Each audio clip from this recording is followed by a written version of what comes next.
Hey, before you watch this thing, hit subscribe, would you? So let's say Luka is not in good physical shape, right? Let's say all the stuff they said about him is true.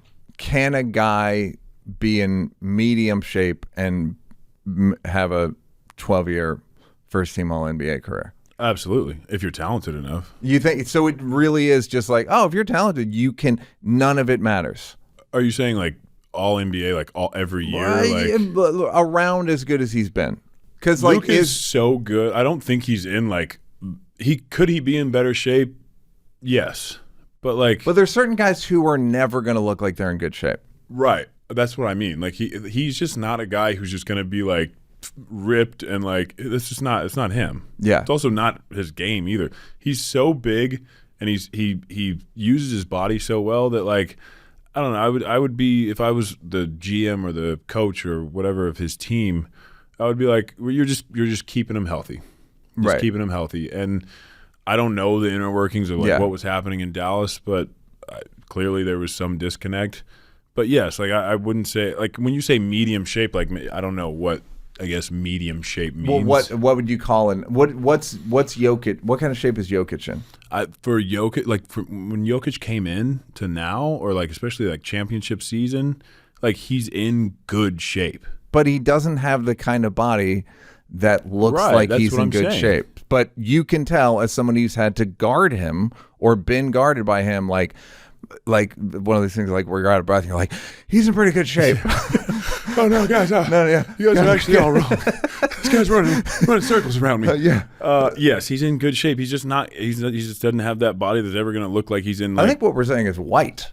I think we're just saying these guys are just white, and that's terminal. Like Zach Randolph's a good example. Like he was so strong, like, right? And he like was like a little bit bigger, but like you just have to get guys to like what they feel best at, like what weight or you just have to get them to put themselves in the best position to be successful, and like that looks different for everybody. Like it can't be like a one size fits all. So Luka, like when it comes to, I don't know that it was as much about him being like in shape, like looking like he's in shape. It wasn't really about that, I don't think. I think it was maybe it's had to be something more than that, because who cares how a guy looks? The guy's unbelievable. Yeah. He's 25 years old and he's averaging 27, forever. 8, or whatever it is. I don't know exactly what it is. But like, I don't know. I would think it has to be something other than that. Would I have made that trade? Absolutely not. Well, if I was the Lakers, absolutely. But I don't know. I mean, yes, I think he's in okay shape. That's not really. I'm not trying to diss him at all. No. I think he's in the type of shape that he needs to be to play that way. That's how I would put it. And do you care about longevity?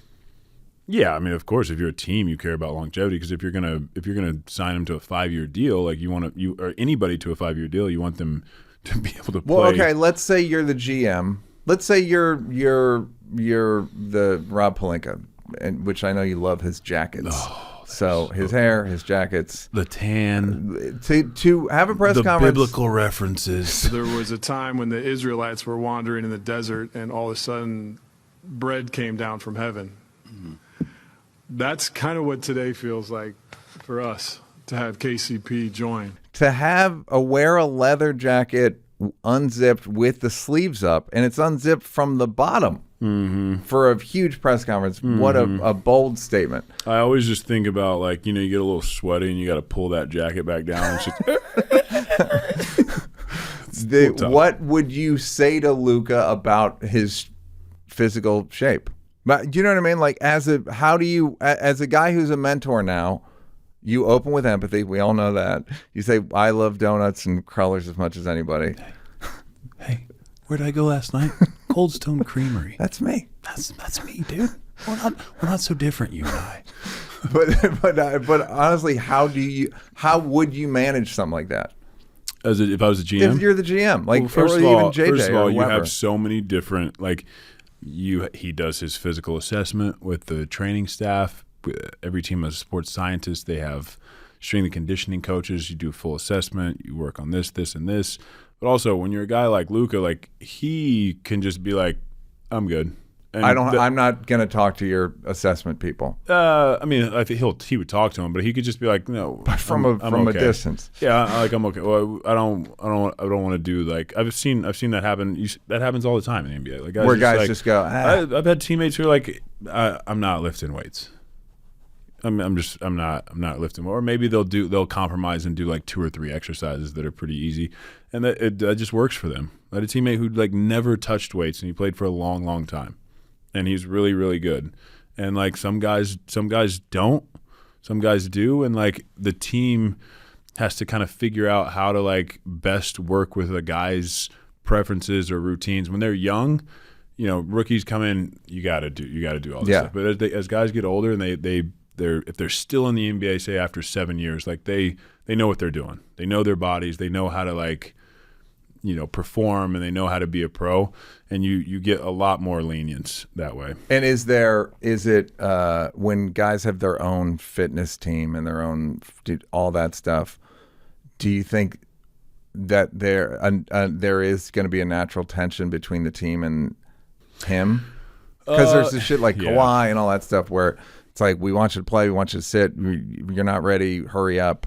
Yeah, it can. I mean, a lot of it depends on your trainers with the team, and it depends on your personal trainer. Like I had a personal trainer who was super close with like all the trainers on each team that I was on. He's just a good dude. He knows his stuff. He doesn't overstep his boundaries. He's respectful, and he's not like, hey, it's this way or no. Yeah, you know, he's collaborative, right? Like I had a personal trainer because it wasn't because the team wasn't good. I would use those guys, but then I would also want somebody like at night when I'm watching games, like the night before a game or any time, he'd come over and he'd work on me. We'd do some exercises, 45 minutes to an hour at night, and like that gave me what I felt like was an edge. So like more like literally stretches and whatever. Yeah, body work stuff, making sure nothing's tight, making sure every joint is moving correctly, or I have the right range of motion, or if I have like a little nagging injury, to do extra, exercises to like strengthen that or to help that. Like that's why I had a personal trainer. So kind of depends on the guy. Some guys have an all-encompassing personal trainer. They don't use the team guys. And as long as they're healthy, as long as they're good, and as long as they show up and perform, like I don't think teams truly care that much. I think maybe the training staff is kind of what can you do if he's not performing though? Because that would be then you have a talk and you're like, hey, we think you need to be. We need to have you do this, or you need to be in better shape, or you need to get more work in here, like that. And so that's what I mean when you're a GM, like you use kind of all those services that teams provide. And if Luka comes to the Lakers and they're like, all right, we'd like to get him at this body fat percentage, or we'd like to get him his cardio a little bit better, that they could try. But guys that are playing that many minutes, like you can't work them that much in season. Like you just can't. So like maybe in the off season they put together a program. Maybe they send a guy out with him when he goes back home, something like that. But like in the season, like guys playing 38 minutes a night. Like what you want him to get extra cardio in on the off days? It's not realistic. And it's not really reasonable for his game as well. And so there are guys that are not in. They can't bench. They're not. But it doesn't matter. As long as you can put that ball in the hoop or do exactly what your Could someone play power forward and be like that? Were there times where you're like, now I gotta lift more? Were there times where there were challenges or like a sequence where you're like, fuck, that guy's so much stronger than me? There was only a couple guys that I was like, and those guys were just freaks, like absolute freaks, like just strong. My issue was never like not lifting enough. I lifted. I did all that stuff. I just think as long as you are doing what you're supposed to be doing, like however you get to it. Now a team that absolutely does have an effect on like if a team's going to give you a 5-year contract, right? If you don't take care of yourself the right way, or you don't eat right, you're kind of a mess. Like a team's not gonna like invest 5 years in you, so that's where it can hurt. But like if you're just like a guy who's getting 2-year deal, 3-year deal, whatever it is, like I think teams are more willing to just be like, hey, you you get there however you get there. We will have certain things that you need to do, but my lifts are going to be different than somebody else's lifts, and each one is tailored to like that player and what they prefer. Just hit it. Don't you want me to feel good? Subscribe.